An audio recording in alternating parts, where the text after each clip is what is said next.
example, nakasubmerge siya, nakaganto siya, ganyan.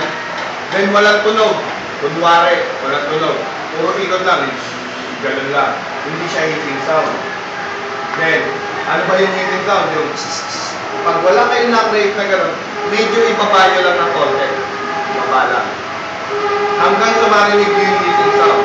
Baba, baba, baba. Then, kung meron na kayo narinig na hitting sound,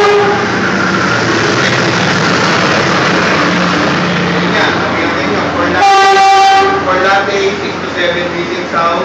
Kung natin nyo siya, submerge nyo na siya. Ayun na siya. Yung pangalawa. Ito yung una. Nag-create kayo ng foam. Naka-create na kayo ng foam. Subog na. Good for latte na to. 6 to 7 hitting sound. Once na nakita nyo na yung foam nyo, na nagkaroon na nakakapag-create na kayo. In 6 to 7, enough yun for latte. Then for cappuccino naman, nakita nyo naman, dami na. Sundan nyo lang ng sundan yung foam. Once na naka-create kayo rito, nakikita nyo, umaangat na siya, baba nyo ulit. Sundan nyo yung dulo. Kailangan yung hitting sound, gano'n na rin.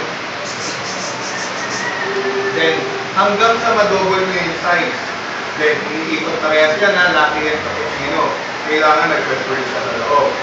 Then, once na naging double na siya, yun pa rin ang last na gagawin nyo.